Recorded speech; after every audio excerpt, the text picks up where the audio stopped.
Bora pessoal, Thales Veríssimo Lima aqui, e o vídeo que eu quero tratar hoje com vocês é um documento que está circulando nos grupos de WhatsApp e já foi inclusive tratado em alguns canais do YouTube, que é justamente a DX 392 da DFPC, justamente essa daqui que eu mostrei a vocês.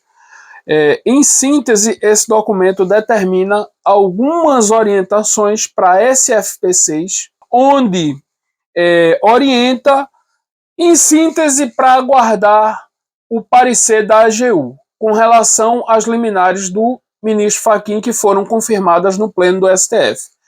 A AGU, pessoal, para quem não sabe, é a Advocacia Geral da União.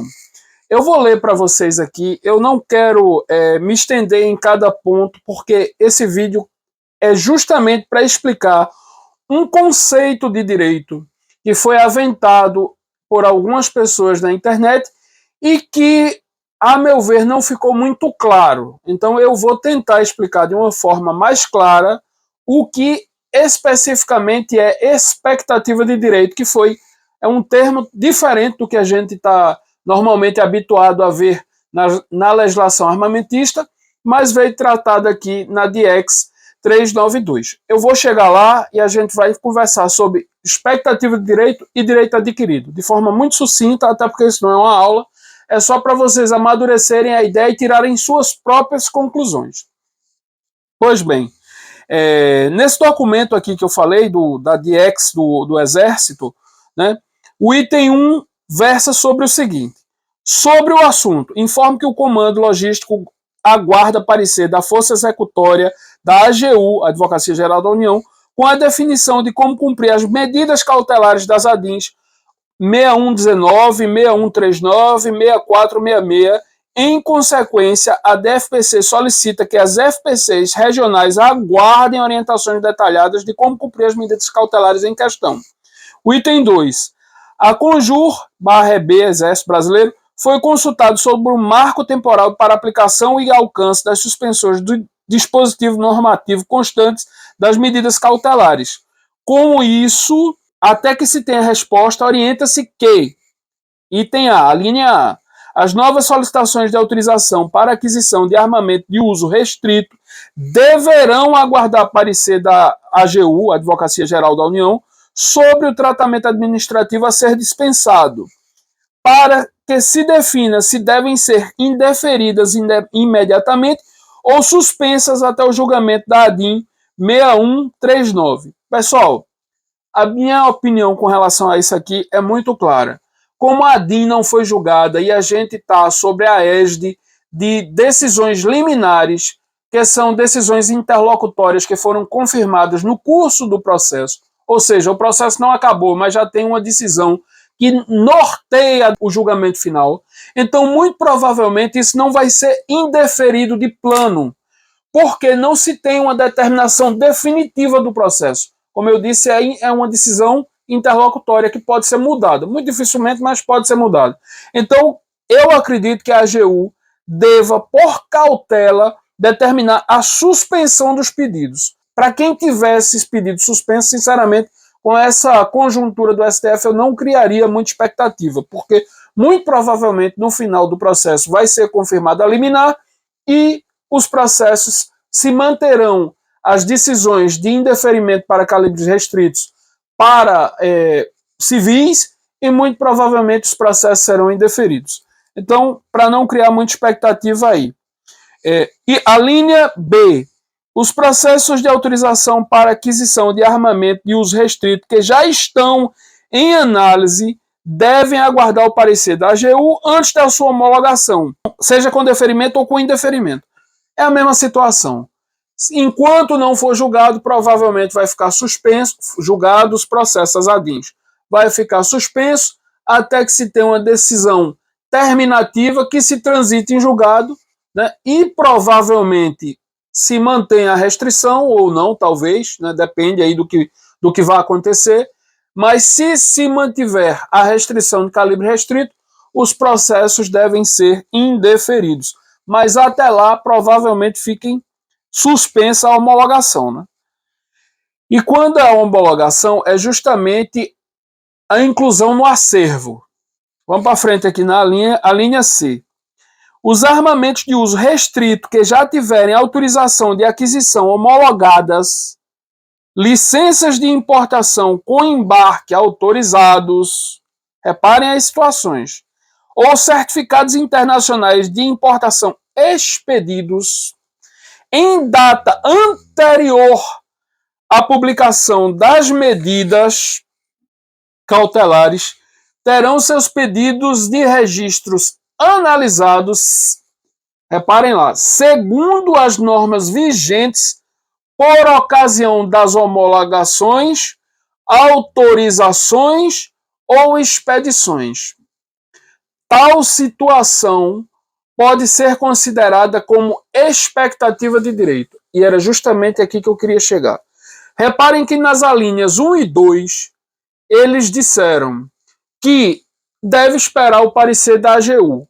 E muito provavelmente vão mandar suspender os processos com relação a homologações, né, deferimentos ou indeferimentos e homologações, como foi dito aqui na linha A e na linha B.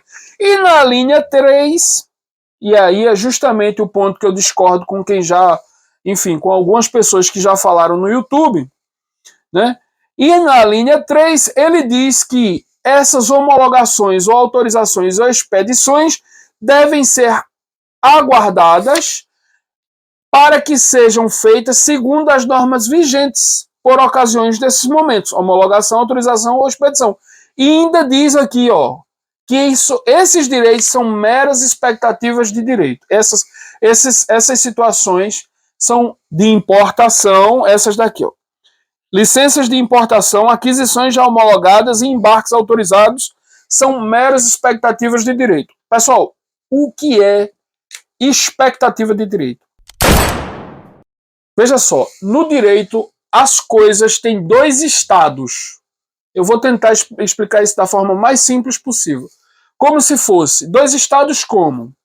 Pois bem, como se fosse dia e noite, como se fosse acordado ou dormindo, como se fosse vivo ou morto. As coisas têm duas situações bem definidas. Ou você tem direito, ou você não tem direito. E na situação de não ter direito, pode ser que venha a ter, que é justamente a expectativa de direito. Vamos lá que eu vou tentar explicar isso de forma um pouquinho mais simples. Pessoal, expectativa de direito é quando você tem a esperança de que algum direito venha a ser adquirido. Entretanto, você não adquiriu ainda porque você não preencheu os requisitos que determinam que aquele direito passe a ser seu. Por exemplo, vou utilizar alguns exemplos aqui, inclusive fora do direito ligado a armas, mas do sistema, do ordenamento jurídico como um todo. Por exemplo, o nascituro. Para quem não sabe, o nascituro é o feto gestante. O nascituro, ele tem direito à vida. Ele tem direito a ter uma gestação saudável que lhe conduza a um nascimento com vida. Entretanto, o nascituro, ele não tem personalidade jurídica. É um ser com vida sem personalidade jurídica. Por quê? Porque ele só passa a ter personalidade jurídica com o nascimento com vida. E quando é isso? Quando ele tiver o primeiro suspiro, a primeira respiração, que inflar os pulmões dele, a partir daquele momento, nem que ele dê um suspiro e morra logo depois, mas ele foi uma pessoa que nasceu com vida e morreu depois do nascimento. E o que é que isso tem a ver? Pois bem, o que é que tem a ver? Que o nascituro, por exemplo, ele tem expectativa de herança, mas ele só passa a ser herdeiro da mãe, por exemplo, se ele nascer com vida. Se ele não nascer com vida, ele não é uma pessoa capaz de ter qualquer tipo de herança ou de ser beneficiário, por exemplo, de algum testamento. É uma hipótese. Vou dizer outra hipótese. Nessa esfera da herança ainda, a pessoa que tem um pai que é abastado, ou uma mãe, ou uma família que é abastada, por mais que os pais ou os parentes tenham dinheiro e esse dinheiro, esse patrimônio, vá ser destinado a determinada pessoa, aquela pessoa só tem expectativa de herança daquele patrimônio. Porque durante a vida do titular do patrimônio, ele pode muito bem dar qualquer destino, inclusive gastar todo e não deixar nenhum centavo. Então, por mais que a pessoa tenha uma expectativa de direito, de herdar alguma coisa, ele só vai herdar efetivamente com a morte do titular do patrimônio. Enquanto o titular do patrimônio não morrer, não há qualquer herança, é uma expectativa de direito. Vou dizer outro exemplo agora, que é muito comum na vida cotidiana da gente. Uma pessoa, se ela for contribuinte de qualquer regime previdenciário, ela tem a expectativa de um direito de um dia se aposentar. Mas ela só vai efetivamente se aposentar se adquirir as condições, que normalmente na aposentadoria é idade por tempo, chegar a determinada idade, 60 anos, 65, 70 anos, 75 anos, como são os ministros do STF, 75 anos, que já é expulsória, e tempo de contribuição. Enquanto ele não atingir o marco temporal de idade e o tempo, o número de quantidades de contribuições necessárias, ele só tem ali uma expectativa de um dia se aposentar. E por que eu digo expectativa? Porque o camarada pode morrer sem nunca se aposentar. Pronto. Ele teria o direito, se tivesse acontecido aqueles dois eventos, idade e número de contribuições, mas por alguma outra situação, ele não chegou a ter aquele direito. Então, expectativa de direito, pessoal, é uma esperança de que um dia algum direito que você seja provavelmente titular se consolide. Entretanto, pode acontecer diversas coisas, inclusive, por exemplo, a legislação do Supremo mudar e os ministros não chegarem mais a 75 anos no cargo. Eles têm expectativa de um dia se aposentar como ministros, mas a lei pode mudar e modificar tudo isso, né? Então, expectativa de direito é justamente isso. E direito adquirido é o inverso disso. Quando se atinge os requisitos para aquele direito, você passa a ser titular daquilo ali, daquele direito. O camarada que chegou na idade e na quantidade de contribuições, por exemplo, 65 anos e 30 anos de contribuição, ele tem direito à aposentadoria. Mas ele pode continuar trabalhando, ele pode não querer exercer aquele direito de se aposentar, pode querer continuar trabalhando. Ninguém impõe o direito, né? Vou lhe dar outro exemplo.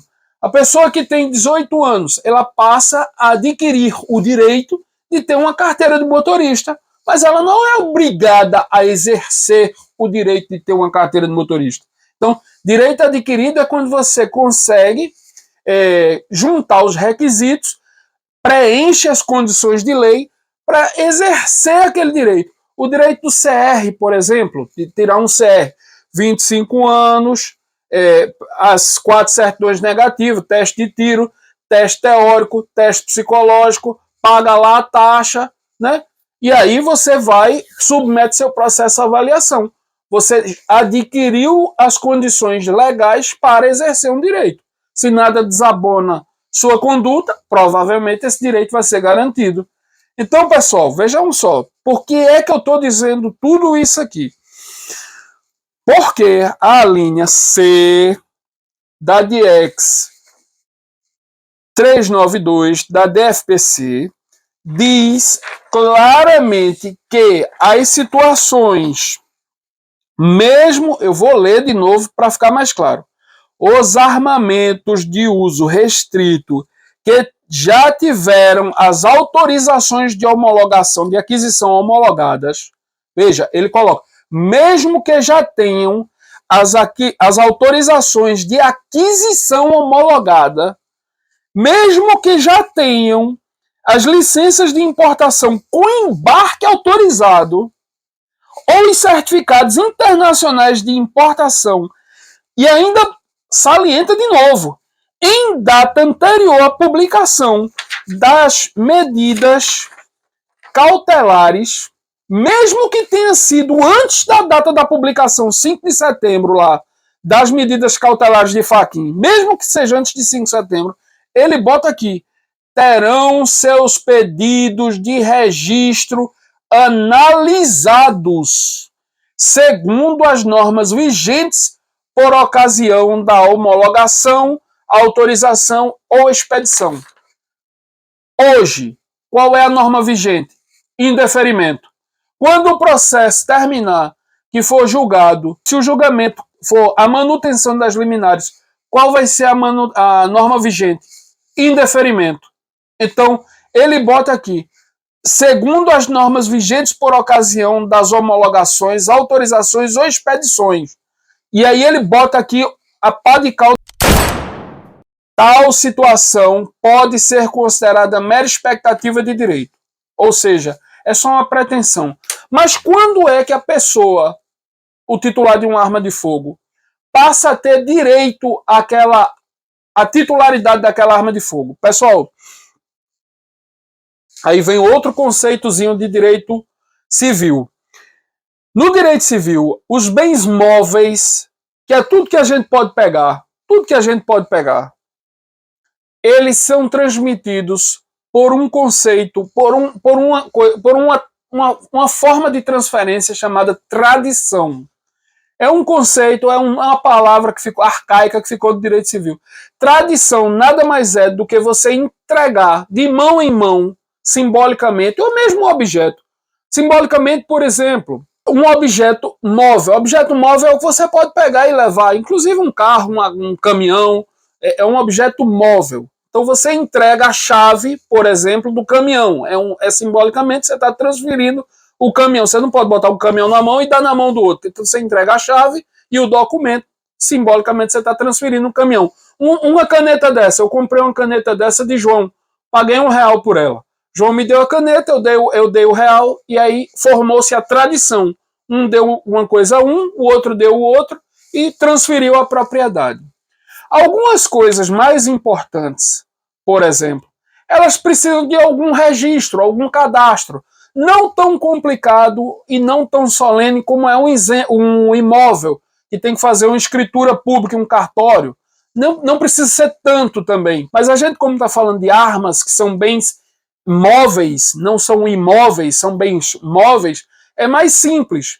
Entretanto, por ser bens importantes e controlados, como são, por exemplo, os veículos, eles precisam ter um registro um pouco mais seguro. Os carros, eles são registrados no Detran e produz aquele documento CRLV. As armas, como também são bens que precisam estar associados a uma pessoa, elas são registradas com o CRAF, Certificado de Registro de Arma de Fogo. Então, pessoal, enquanto os CRAFs não forem expedidos no nome do titular, que é justamente a forma de se registrar uma arma de fogo, enquanto isso não ocorrer, há uma simples e mera expectativa de direito, que pode ser cancelada pela administração pública a qualquer momento. Então, por mais que, como ele está dizendo aqui, por mais que tenha sido homologado as aquisições, as autorizações de aquisição, por mais que tenha sido expedidas as licenças de importação, inclusive com os embarques autorizados, ou que os certificados internacionais, as CIs, tenham sido expedidas, por mais que tudo isso tenha acontecido, e mesmo que tenha sido antes da data da publicação das liminares, tudo isso aí ainda se constitui mera expectativa de direito. Então, no fim,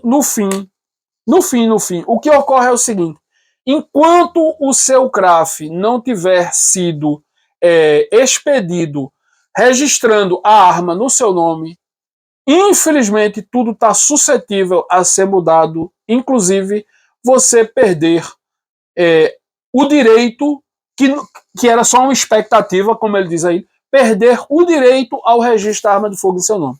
E essa arma, obviamente, vai ser apreendida pelo Exército, pela Receita Federal, enfim, algum órgão de controle nesse processo de importação.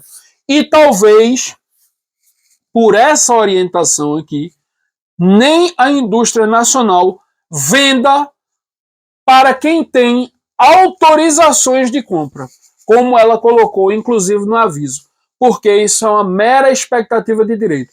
Corre o risco da indústria vender e no momento que você for pedir o registro da arma, não ocorrer.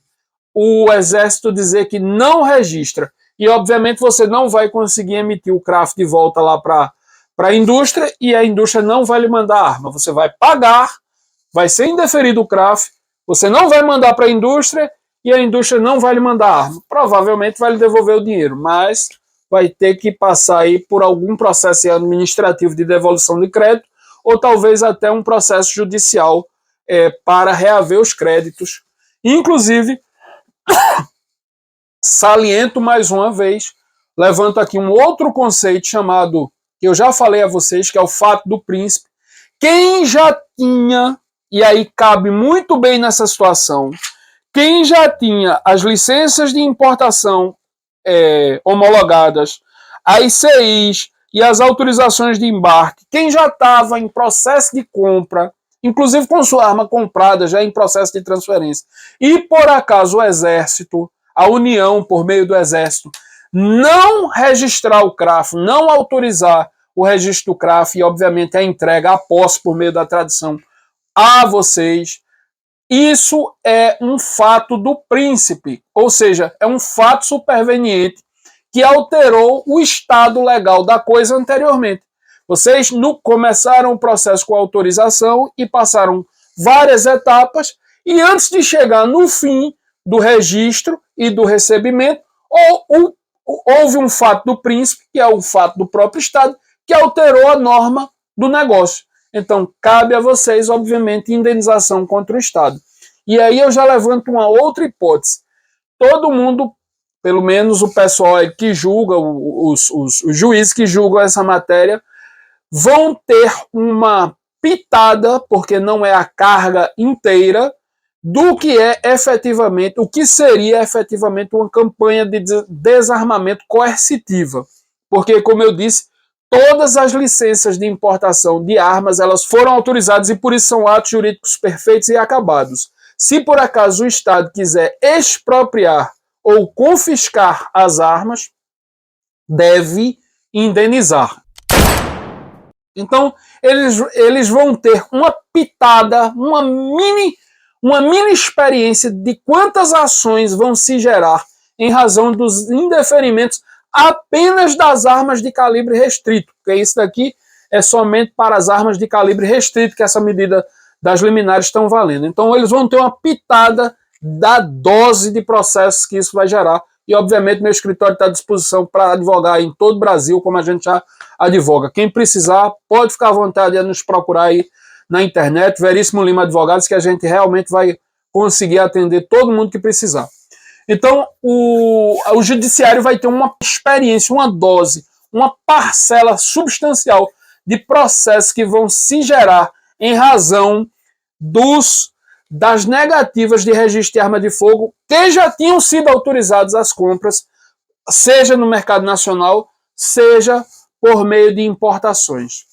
Então, pessoal, eu queria deixar claro, porque eu não vou adiante, porque o que eu queria explicar, o que é adiante aqui, a linha D, é que está garantida a aquisição de munições, obviamente, para quem já tinha, primeiro porque as liminares não falaram de munições, e segundo porque, obviamente, quem já tinha o calibre restrito apostilado, obviamente, mantém o seu registro pelo menos até o final de validade do CRAF. Então, não tem o menor sentido você ter uma arma e não ter munição, como já havia sido dito. Agora, quando venceu o CRAF, que precisa renovar, aí vai ser, obviamente, um outro problema. Mas, como eu estava dizendo aqui, o que eu queria explicar efetivamente é o que é essa palavrinha diferente que apareceu aqui na DIEX, que é expectativa de direito. Expectativa de direito é apenas uma esperança de, preenchidos os requisitos que a lei exige, você passar a ter o direito adquirido. E aí, se você vai exercer ou não aquele direito é outra história, mas você já tem o direito na sua personalidade jurídica, adquirido para si. Então, pessoal, eu acredito que eu fui claro, inclusive expliquei aí o que ficou, inclusive o que eu nem entendi nos outros vídeos. Eu acredito que eu consegui explicar aí de forma... Se alguém tiver alguma dúvida, não tem problema, pergunte. Se pareceu confuso, eu posso gravar outro vídeo depois, não tem problema nenhum. Peçam, comentem. Se gostaram, curtam, se inscrevam e compartilhem. Um abraço, tchau!